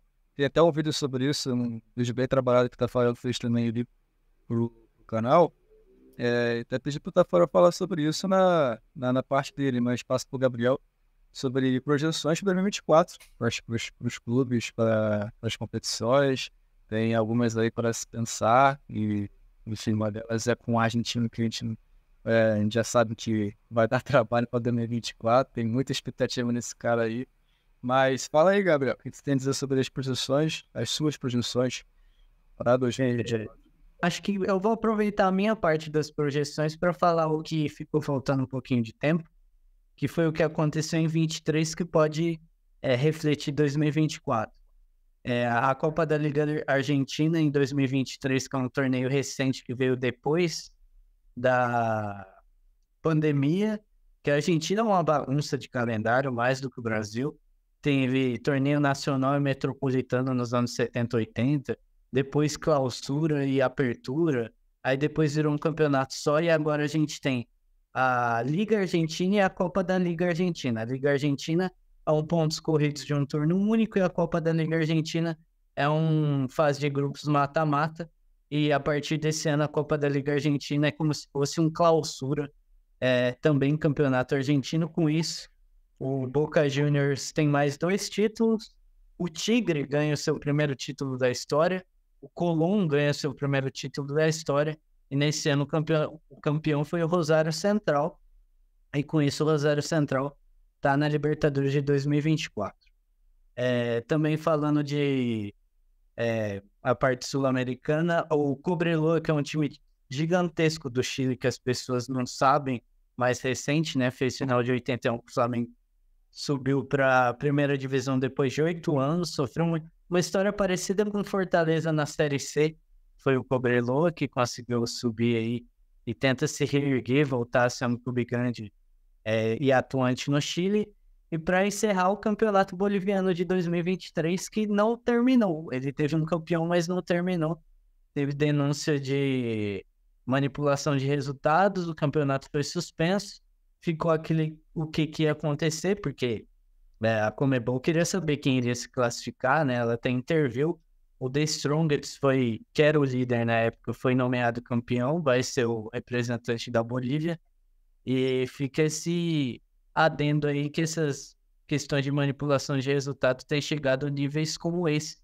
O campeonato boliviano não terminou, o The Strongest foi campeão no campeonato suspenso. Então, de projeções, eu deixo mais para vocês mesmo falarem aí. Se chegar na eliminatória sobrar um restinho para um de projeção, aí eu falo. Mas se não, tudo bem. Tá, fala então sobre essas projeções e, por favor, do Defensa e Justiça, porque é bem legal realmente esse projeto. É uma baita de uma estrutura que construíram lá. A gente sabe que a Argentina tem dificuldades financeiras, tem questão de moeda e ok, eles também pagam jogadores com dólar, mas é uma construção muito bacana de uma equipe que até um tempo atrás estava bem longe de esticar no cenário internacional. Então eles estão aproveitando aquilo que eles construíram, algo que o Fluminense pode também fazer, como o Flamengo vem fazendo, como o Fortaleza vem mostrando isso em campo e também participando das finais de torneios internacionais. Fala então, por favor, das suas projeções e um pouquinho desse detalhe também da Defensa e Justiça, que é legal reforçar. Bom, se a gente for falar de projeção como um todo aqui, vocês falaram sobre Libertadores agora há pouco, eu concordo aí que o Flamengo é o grande favorito, até pelas contratações, por manter o Tite, né, porque um dos grandes erros, do meu ponto de vista, em relação ao Flamengo foi ter tantas mudanças de treinador, e com cada um com um pensamento totalmente diferente, então não teve uma lógica. Agora, com o Tite, eu imagino que eles vão conseguir, até porque o Tite vai fazer uma remontagem, o Tite é aquele cara mais paizão, né, que consegue agregar o grupo diferente do Sampaoli, por exemplo, que é um treinador que chuta o pau da barraca, né? Literalmente. Então, realmente, o Flamengo ele caminha por uma situação diferente para esse ano. O Fluminense vai seguir com o seu time forte e trouxe agora o Renato Augusto, né? Pelo que eu estou vendo, ele tá chegando em breve aí um acordo com o Renato Augusto, então vai se fortalecer ainda mais. Você tem o Palmeiras que está tentando se reforçar, mas ainda está um pouco abaixo. Você tem aqui, por exemplo, o Boca Juniors, a gente estava falando agora. O Boca Juniors vai jogar a Sul-Americana, não conseguiu vaga na Libertadores. O Olímpia, que a gente estava falando agora há pouco, foi para a Sul-Americana também. Vamos ter estreia na Sul-Americana, na Libertadores aí do time do Sportivo Trinidense também, pelo futebol paraguaio, vai disputar a Copa Libertadores. Time que ficou em segundo lugar no campeonato da Supercopa, da Copa Paraguai. Então, um time que realmente surpreendeu, foi bem, inclusive, no Campeonato Paraguaio. Libertar, novamente, vai vir com força na Libertadores, venceu todos os torneios do Paraguai, ganhou a Apertura, a Clausura, e venceu também a Copa Paraguai, e ainda vai disputar a Supercopa Paraguai no início do mês de janeiro. Então, pode ser que ele ainda complete ainda com mais um título aí. E aí você tem aí no México, né? O André Jardine, brasileiro, passou pelo São Paulo recentemente, sendo campeão com a América. Já tinha feito uma boa campanha no torneio anterior com o Atlético de São Luís e agora conseguiu o título. Então, realmente, a gente tem visto aí umas projeções interessantes, né? Lembrando que também vamos ter Copa América, o México vai participar da Copa América. Novamente, vamos ter esse confronto e temos bastante projeções interessantes para o ano que vem, né? Vai ser provavelmente um ano bem interessante. Acho que também outra coisa que a gente tem que ficar ligado em relação a projeções é essa questão do Mundial de 25. A gente está falando de Mundial de 25, as equipes que vão disputar esse Mundial já tem que começar a ser montada a partir de agora. Como que o Fluminense vai ser montado para o Mundial de 25?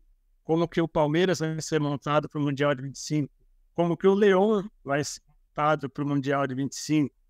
Todas essas equipes que passam por aqui, né, tanto da Libertadores como do próprio CONCACAF, né, que vai mudar agora também, né?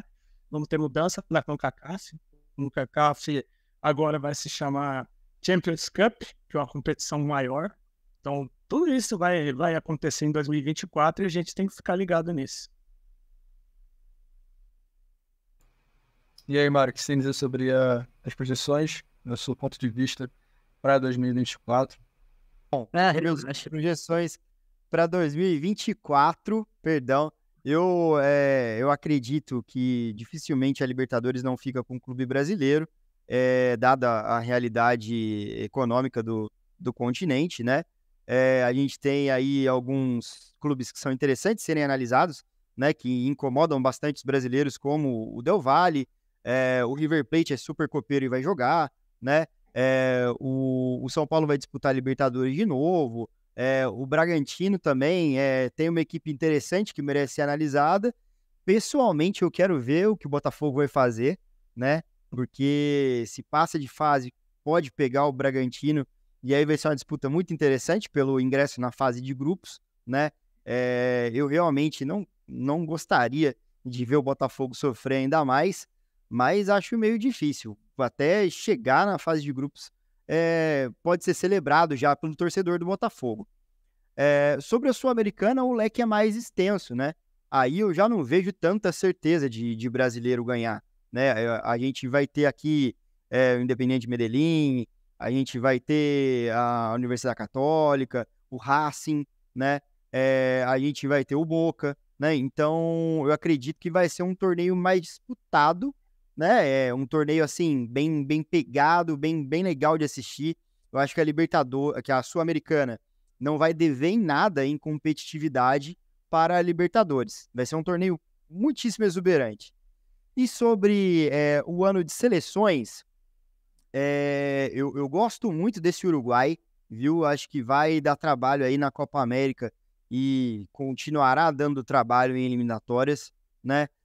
A Colômbia está conseguindo encaixar um trabalho legal. A surpreendente Venezuela, até o momento, tem se saído bem em alguns embates, a gente quer ver se continua dessa forma, né? A gente vai ter uma Copa América aí misturada com CACAF e CONMEBOL, que vai ser muitíssimo interessante, e particularmente para a seleção brasileira vai ser um ano crucial. Eu acredito que após a Copa América, há 2 caminhos a serem seguidos. Ou a gente vai estar completamente iludido ou completamente desiludido. Acho que não vai ter meio termo, né? Acho que qualquer coisa que não seja chegar na final da Copa América vai jogar um balde de água fria na cabeça dos brasileiros, porque não que a gente tenha certeza que vai chegar, mas é o que a gente deseja que aconteça, né? E, sinceramente, não estou muito otimista, né? Eu acho que esse ano de 2024 vai dar novos rumos para a seleção brasileira, né? E eu acho que realmente o Brasil ser campeão da Copa América, não vou dizer que é zebra, mas não é o que a gente está esperando, não. Eu não projeto o Brasil campeão da Copa América, né? Eu acho até que se a Argentina bobear, o Uruguai morde uma copinha aí, né? Eu acho que vai ser muito interessante e que vai definir as nossas expectativas pro ciclo de Mundial que a CBF está fazendo. Tá, vou te cobrar então a parte do Defensa e Justiça que você ficou de falar, porque essa é uma parte interessante, cara. A projeção do Defensa, que teve esse projeto bacana inaugurado, e agora mostra mais traz uma nova visão do clube, de organização, de pensamento, de ambição também, e que, mais legal ainda, ver que é o clube da Argentina. Tem vários problemas financeiros, políticos, e ainda assim alguns clubes com algum pensamento a longo prazo, com um trabalho coletivo, conseguem olhar lá na frente e falar, opa, a gente consegue brigar com esses caras, consegue fazer algo bem organizado e bater de frente, como a gente fazer ao longo dos anos. Exatamente, a gente está falando de um clube que não é o maior clube da Argentina, nem de longe é um dos maiores clubes da Argentina. Tanto é que se você olhar a própria rede social do Defensa e Justiça, você vai ver lá qual que é o maior título da história deles. É Copa Sul-Americana em cima do Palmeiras em 2021. Então ali, é 2021 ou 2020? Agora fugiu da minha memória aqui. Acho que é 21, né? 21. Isso. E esse é o principal título deles. Eles saíram de uma série B, subiu, conseguiu vaga na Sul-Americana, foi campeão da Sul-Americana com o Hernan Crespo. Depois, na sequência, foi o campeão da Recopa. E agora, nessa temporada, foi novamente semifinalista da Copa Sul-Americana, conseguiu ser finalista da Copa Argentina, acabou perdendo para o Estudiantes na final. É uma equipe que vem crescendo ao longo dos anos. É uma equipe pequena, de um lugar pequeno, né? Florencio Varela, uma cidade pequenininha. E mesmo assim, eles conseguiram se organizar em torno de fazer um projeto de um CT. Eles já tinham CT para a equipe principal e agora eles lançaram recentemente um CT para as categorias de base. Eu vou até procurar aqui para colocar na tela algumas imagens. Não vou colocar muito não, para não ficar um vídeo muito longo para vocês aqui. Mas eu vou colocar só para mostrar, né? Porque a gente fala muito aqui no Brasil de que a gente tem essa mania de querer falar que o nosso trabalho é muito superior ao dos outros e que o futebol do resto da América do Sul é inferior. Então, eu acho importante a gente colocar isso, né? Para a gente mostrar que não é bem assim. E aí você tem, por exemplo, jogadores que foram importantes no Defensa e Justiça. Eu cito um aqui que é o Enzo Fernandes, né? Jogador que veio do Defensa e Justiça, foi para o River Plate, do River Plate foi para o Benfica, depois no Chelsea e ganhou a Copa do Mundo com a seleção argentina, né? Então vou colocar aqui algumas imagens só para vocês verem um pouco da estrutura que foi formada lá dentro. Inclusive tem a história que o Enzo Fernandes quase vai pro Vasco antes de ir pro River, né? Então, para você ter uma noção aqui, vou só colocar aqui a imagem, vou sair da tela aqui enquanto vocês vão olhando aí a minha explicação, que aqui eu tenho que botar para carregar aqui, né? Vou colocar o áudio. Em jogadores do Defensa e Justiça. Não foi apenas uma inauguração. foi uma celebração que uniu o passado glorioso e o futuro promissor. Em meio à emoção pulsante da inauguração, Diego Leme, o presidente visionário do Defensa e Justiça, compartilhou suas palavras inspiradoras. Abre aspas para ele. Este CT é mais do que campos e estruturas. É um espaço onde crianças podem não apenas se tornar jogadores de futebol excepcionais, mas também desenvolver valores boquiabertos com a grandiosidade das médicas de treinamento e até um buffet para refeições. E o que torna esse centro verdadeiramente revolucionário é a integração perfeita entre o futebol amador e profissional. Este não é apenas um espaço para desenvolver talentos, é um terreno sagrado, onde as futuras estrelas se encontram com os ídolos, com instalações... Então, só para vocês verem um pouco da estrutura. Essa aí é uma estrutura que muitos clubes grandes do futebol brasileiro não têm. A gente está falando de um clube pequeno, de uma cidade pequena da Argentina e que tem uma estrutura que muitos clubes grandes não oferecem para o clube principal. Imagina para um clube de base, né? Ó, os nomes, Lisandro Martinez também, jogador revelado por lá, pela Defensa e Justiça. Então, realmente, 3 campos de futebol, a estrutura. A estrutura com campo sintético e também com campo de grama natural. Um campo menor para as categorias de base inferiores ainda, categorias menores. Então, realmente, né, teve a união aí também de jogadores que foram para a seleção argentina. O centro de treinamento se chama Campeões do Mundo, em homenagem à seleção argentina, campeã do mundo. E é isso que eu queria dizer sobre isso. Acho importante a gente mostrar a realidade, porque quando eu tive a ideia de montar o Futebol na Fronteira lá atrás, era justamente essa ideia. Era mostrar que o futebol não era só voltado ao Brasil. O Brasil, ele tem sim suas qualidades, mas o futebol argentino não se restringe só aos grandes. Você tem outros clubes, outros países que têm também um futebol interessante. Como que você vai falar, por exemplo, que o Olímpia não é um gigante, sendo 3 vezes campeão da Libertadores? Então, a gente tem que olhar mais para a América do Sul. Quantos jogadores saem daqui da América do Sul e vão brilhar lá fora? Ou aqui no Brasil mesmo, quantos jogadores paraguaios fizeram sucesso aqui, argentinos, e todos eles vêm muitas vezes de clubes menores até do que esses que eu falei agora, River, do próprio Olímpia. Às vezes ele vem de um time menor, um time inferior, que ninguém sabe quem é. Por exemplo, tem um treinador brasileiro que recentemente esteve no futebol paraguaio. Alguém sabia que tivemos técnico brasileiro no Paraguai agora há pouco? Vinícius próprio tá No Paraguai, não. Sabia? O único que apareceu aqui foi o Thiago Nunes, que treinou o Sporting Cristal, porque ele tava na Libertadores. Tava no grupo do Fluminense. Do Peru, né? Thiago Nunes. O Vinícius próprio estava no Taquari. Acho que era Taquari. Ele salvou o time do rebaixamento. Tava brigando para não cair, ele chegou e salvou o time. Então, é só essas questões que eu queria trazer. Que o futebol, ele não está restrito só ao Brasil. A gente tem que olhar também para o que está do nosso lado.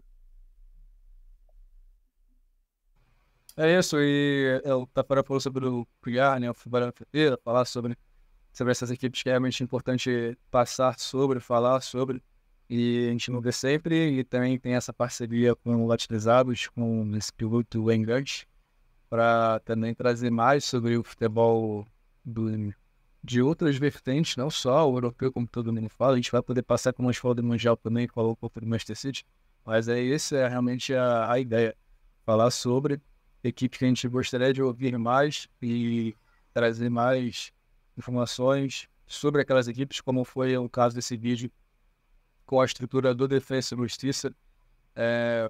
Então, chegando nessa reta final de programa desse piloto do Engante, passar pro Lucas falar sobre as projeções dele e depois finaliza com o Felipe também. A gente esse panorama pode quase não dizer que ele acontecer do debate, claro, é o piloto para onde vai ter todos os enganos para falar e começar a enganar no ano mesmo, de 2024, o que a gente falou aqui, que está acontecendo, o que não está acontecendo, o que pode acontecer vivendo aquilo aí no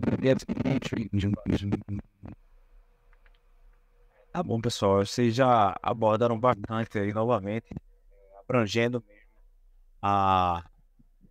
Eu vou passar a chamar o Lucas mais cedo, porque aí todo mundo tá falando e ele tá pegando o sinal que já todo mundo falou. Mas eu vou te chamar um pouco antes, né? Pode deixar. Tem que aproveitar essa onda, né? Mas aí eu anotei aqui alguns pontos que eu gostaria de frisar aqui. Por exemplo, essa questão do Fortaleza, né? Eu tive a sorte, o Fernando, de estar agora com o Clube Nordeste na Bahia que teve agora no mês passado e conversei com o Marcelo Paes, né, do Fortaleza, troquei uma ideia bem rápida com ele e eu acho que ele e a comissão dele foram pontos cruciais para o Fortaleza chegar onde chegou, né? Muita gente pode até chamar de sorte, enfim, estava no lugar certo na hora certa, mas eles souberam estar no lugar certo na hora certa. O Fortaleza está aí, é o clube nordestino com mais participações nessa era de pontos corridos, vai para o 6º ano consecutivo, né? E disputando 3 anos seguidos campeonatos internacionais. Sul-Americana, Libertadores, Sul-Americana, né? Então, assim, é muito, muito gratificante ver o time da terra, posso falar assim, eu fico contente de ouvir e ver um case de sucesso como esse. E eu acredito que o Fortaleza ele vá atrás de sucesso similar agora em 2024. Acredito fielmente nisso, tá? E até pegar, acho que foi o próprio Mário que falou, eu estou muito curioso para ver um pouquinho mais da extensão do trabalho Bielsa no Uruguai, tá? Já trazendo aqui para o Uruguai, né? O Uruguai foi campeão sub-20, agora no começo do ano, de forma inédita, batendo a Itália na final, que eu acho que já é um pouquinho do ar Bielsa de ser, né? Para quem não conhece um pouco da história, eu conheço pouco também, mas pelo pouco que eu conheço, o Bielsa ele não é apenas o técnico da seleção principal. Ele gosta de espelhar suas ideias para o futebol como um todo onde ele está.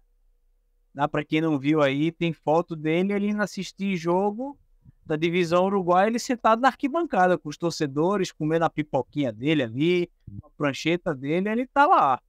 E é isso que o futebol ele almeja, pelo menos a sua essência, né? Então eu quero ver mais um pouquinho esse trabalho, essa Copa América agora de 2024, é um pouquinho dessa extensão, porque é uma mini Copa do Mundo, né? De grupos, mata-mata e vai. É uma coisa que eu gostaria de ver um pouco mais no Bielsa, sem falar das outras seleções que a gente já citou por aqui. Também eu acho que a Libertadores não foge muito, eu vejo o Flamengo como um forte candidato, né? Até pelo projeto, entre aspas, novo, que está se trazendo, que é o Tite. O Tite pegou agora o Flamengo no final do ano, no final de temporada, mas agora no ano seguinte a gente vai poder ver um pouquinho mais o trabalho Tite de ser. Que eu estou bastante curioso. Vamos ver um pouquinho também desse Fluminense, campeão inédito, como é que ele vai administrar esse trabalho, se ele vai, se de repente está estagnado, ele vai continuar crescendo, né? Quero ver a projeção do Boca, como é que o Boca ficou depois de perder esse título aí da Copa Libertadores, enfim, o Defensa e Justiça também, a gente tem que dar uma olhada, e essa LDU, né? Essa LDU aí com o Paulo Guerreiro na frente, vamos ver se ele vai aprontar mais um pouco, eu não sei nem se ele renovou com a LDU. Não sei se ele continua. Não, ele saiu fora da LDU, em time brasileiro. Então, com 40 anos, né? A gente falando aqui, citando da idade, mas enfim, eu vejo essas projeções para 2024 e no final do ano que vem a gente vai estar aqui falando se nossas projeções foram corretas ou não.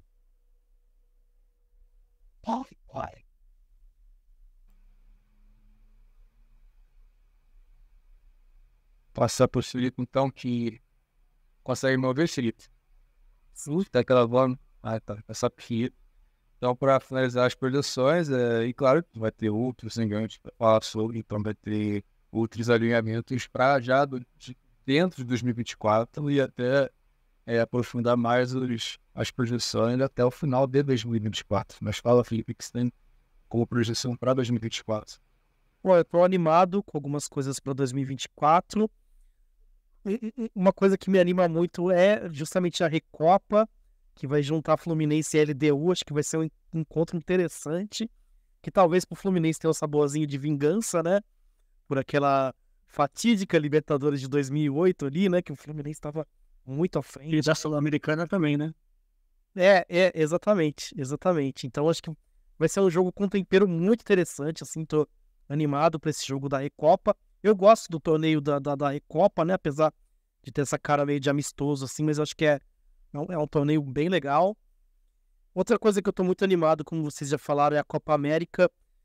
Sendo nos Estados Unidos, né? Para quem acompanhou a Copa do Mundo de 94, vai ter um pouquinho de nostalgia, né? O torneio nos Estados Unidos e tal.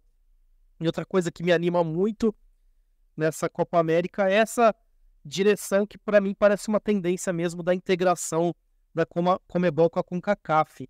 E eu não vejo muito outro caminho, já que a Copa do Mundo está aumentando, né, o tamanho de times. E eu acho que para o torneio eliminatório ficar mais interessante, talvez a gente tenha que ir para essa direção de nos integrarmos à CONCACAF, né? Até porque ficou um pouco banalizado, né? Essa coisa da gente enfrentar os mesmos adversários na Copa América, depois das eliminatórias, né? Acho que se tiver essa integração com a CONCACAF, acho que vai trazer um frescor diferente, assim, vai trazer outros times que a gente não está acostumado a enfrentar. Eu vejo com muito bons olhos. Outra coisa que eu queria destacar é que vamos ter Olimpíadas, e aí eu tô muito na perspectiva do Arthur Elias na seleção feminina, né? Ele começar o trabalho dele agora num torneio grande. Acho que vai ser o primeiro teste pra gente ver, né, como que ele vai encaixar as ideias dele na seleção feminina, né?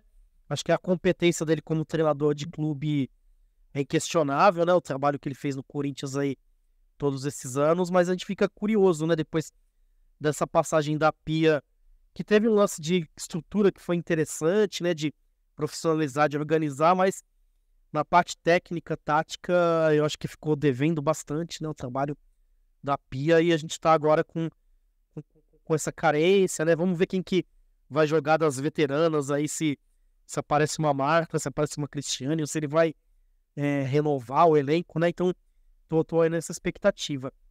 E aí, para terminar, eu queria falar um pouquinho também da eliminatórias, né? Agora faltam 3 rodadas, né, pra gente fechar meio que o primeiro turno, né, das eliminatórias. Eu acho que tá acessível pro Brasil subir, porque o Brasil vai enfrentar times que estão próximos dele na tabela, assim. Então vão ser os famosos jogos de 6 pontos, né? O Brasil vai enfrentar aí o Equador, né, que tá ali próximo, né, tá à frente, 1 ponto à frente. Depois vai enfrentar o Paraguai, que atualmente está 2 pontos atrás.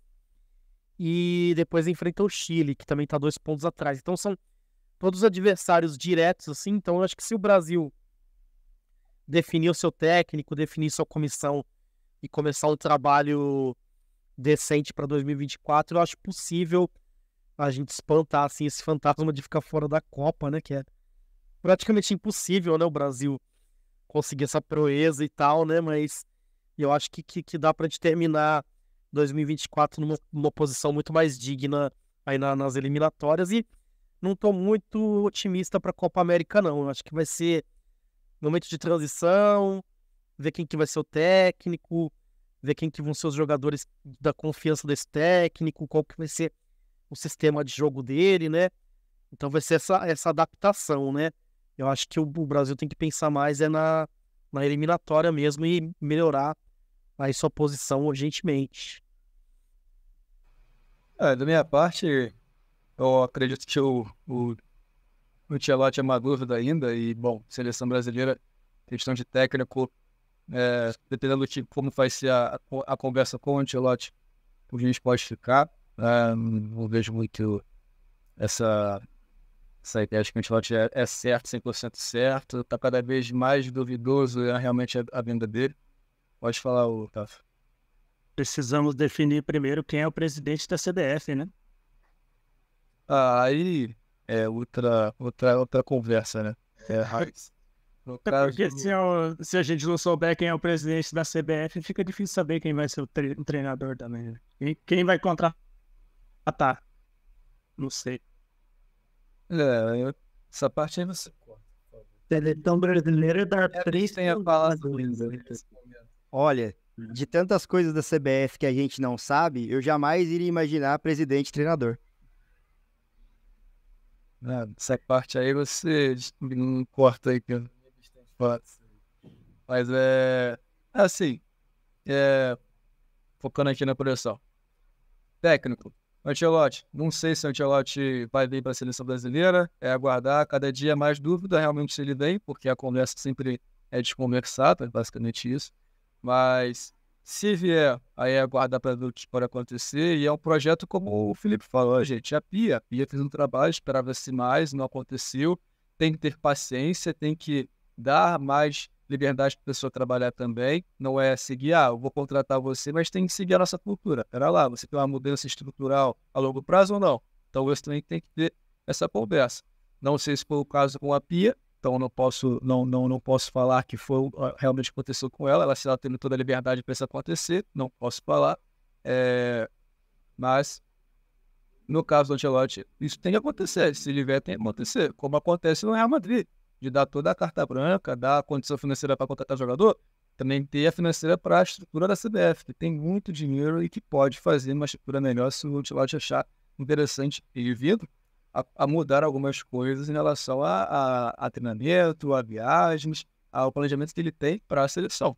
Enfim, então, mas aí é uma conversa para ver se de fato ele vem para a CBF. Eu tenho essa dúvida ainda e cada dia mais duvidoso na minha concepção de que ele venha para ser treinador. E, bom, favoritos, eu vejo o Flamengo muito mais forte para 2024, se fizer o que a gente está falando aqui do Ancelotti com a CBF. O Flamengo dando essa carta branca para o Tite, que eu acredito que vai acontecer, não tem motivos para isso não acontecer. Na verdade, o time não precisava nem fazer o que fez na temporada, de chegar a brigar pelo brasileiro.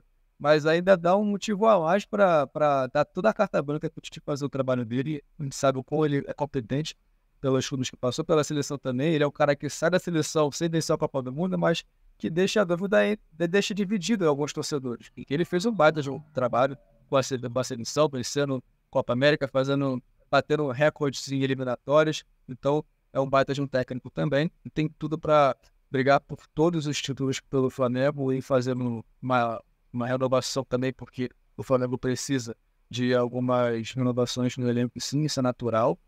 A Palmeiras, vejo brigando também por títulos. O Botafogo, quero acreditar que brigue por títulos. Tem um bom projeto, tem uma ligação legal, o Riol. Estão fazendo um bom planejamento para 2024, usando esse ano como aprendizado. Tem tudo para ser melhor em 2024. Não vou falar ganhar títulos, mas tem tudo para fazer um ano melhor. Isso é um trabalho a longo prazo. Em 2023, ninguém esperava que venceria o brasileiro e quase venceu. Então já é um bom sinal de tudo que pode acontecer. Então é um passo de cada vez, como o Fortaleza vem fazendo, como o Flamengo fez há um bom tempo. Então é isso que às vezes o brasileiro tem que entender. Ter a paciência de trabalhar a longo prazo e que as coisas vão acontecendo. O City, com o Pepe Guardiola, para muito considerado o maior técnico da história, o melhor técnico da história, demorou quase uma década para vencer todos os títulos. Então não é da noite para o dia. Então o Botafogo tem essa possibilidade, a gente espera que faça um bom ano, porque a gente torce para que o futebol brasileiro cresça com competitividade, né? E na MLS, que é o meu xodó, falar que o Messi deve realmente fazer mais um estrago na MLS, vai ter uma temporada completa para o Também. O Suárez também. Então realmente a MLS tem tudo para ser uma das melhores edições da sua história, com Messi, Suárez, e tem o Busquets também, tem o Jordi Alba, enfim. Então o Inter Miami chega muito mais forte, tem aí um companheiro de ataque muito mais conhecido pelo Messi. E aí, certamente o Inter vai ser um grande candidato para vencer, não só a MLS, como outros torneios que vão ser desenvolvidos, né? A gente vê aí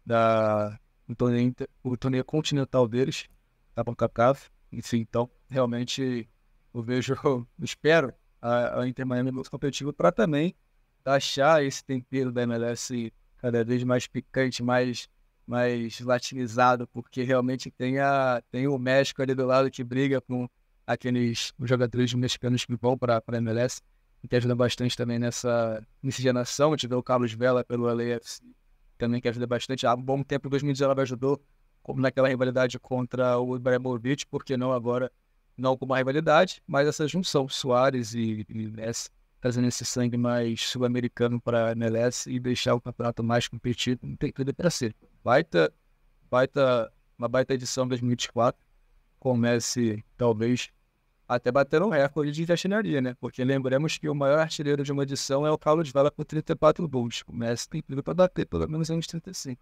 Pelo menos, tá forçado entre aspas, mas o Messi é o Messi, não dá para você ajudar quando acontecer. E essa seria a minha expressão para 2024. Então, agradecer pelo tempo, só vocês. Só uma última informação de última hora. River Plate acabou de conquistar o troféu de campeão de campeões. Na Argentina, venceu o Rosário Central por 2-0, o último título do De La Cruz pelo time do River Plate antes de se apresentar para o Flamengo. E o River Plate sendo esse time vencedor mais uma vez dentro do futebol argentino. Então, o que a gente pode esperar é um River forte na Libertadores também do ano que vem. E agora é o time argentino com mais títulos nacionais. O último detalhe. Ele venceu o Rosário Central e o Rosário Central que está interessado em trazer o Di Maria para o ano que vem, lembrando. E vale terminar a gente destacando novamente a parceria Latinizados, Futebol Além da Fronteira, esse programa engante, que tem essa ideia justamente pelo nome de unir os dois projetos. A partir de janeiro vai ser uma união mais forte com esse programa, que vai sair nos dois canais de formatos diferentes. Ano que vem vocês vão ver. O Latinizados deu uma boa pausa para quem acompanha esse ano, mas ano que vem vai ter conteúdo praticamente diário no Instagram, e também vai ter conteúdo toda semana no YouTube, creio que no Futebol Além da Fronteira também. Então fica aí, termina 2023 com a projeção para os nossos projetos também para 2024, deles crescerem cada vez mais. E agradecer da parte do Latinizados, o Heitor, o Will, o Vinícius, pessoal que nos apoia e que também teve o sorteio da camisa e continua nos apoiando lá no Apoia-se, que também teremos novidades para 2024. Então vale encerrar desse jeito. Se o James e o Tafarel quiserem falar da parte do Futebol Além da Fronteira, a gente fala e encerra. Já dou o meu boa noite. Tafarel pode falar e aí a gente finaliza. Pode finalizar, Tafarel. Faça as honras. Não, agradecer, né? Agradecer a todo mundo que está acompanhando a gente. E agradecer o pessoal do Latinizados também, a equipe aumentando, né? O Lucas também. Agradecer a todo mundo aí que está ajudando no crescimento, né, desse projeto. Esse projeto que vai além da fronteira, né? Além do que a gente está falando no dia a dia. A gente está falando de um projeto abrangente. A gente hoje, os canais vão continuar, cada um trilhando o seu caminho semelhante, mas vamos se juntar em vários momentos. Isso aí é importante, né? Para que ninguém perca a sua característica em relação a isso. Vai ser da mesma maneira, cada um na sua característica. E a partir dali, buscar em conjunto fazer alguma coisa maior para que todo mundo que acompanha o futebol latino e que gosta e que quer ver o futebol latino forte, vai ter no Futebol Além da Fronteira e também dentro do Latinizados esse local para que ele possa ter isso. A ideia é trazer bastante tipo de conteúdo. Em breve a gente pretende lançar algumas novidades também, além dos programas aqui, lançar conteúdos também, produtos, quem sabe lá na frente também. E aí vai de cada um aí, quem quiser ajudar a gente está disponível. A gente vai colocar aqui algumas maneiras em breve de como você pode ajudar a participar, entrar dentro dessa comunidade, tanto do Latinizados como do Futebol Além da Fronteira. E juntos a gente consegue fazer um trabalho com certeza mais forte, um trabalho que, além de ajudar na criação do conteúdo, de aproximar as pessoas do futebol desses países, também vai ter essa oportunidade de estar com a gente também, né? De ajudar a gente a definir pautas e tudo mais. E isso, ao longo do tempo, a gente vai definir certinho. Mas esse pontapé inicial é a partir desse programa. E com certeza vem novidades por aí. Inclusive, a gente tem que fazer aquele sorteio, né, do Lucas, o livro dele, que a gente está esperando. Era para ser nos 500 inscritos, já estão quase nos 700 e a gente ainda não fez sorteio. Então, isso aí vai ter que acontecer em 2024. Sintiendo dolor, por eso voy de cacería.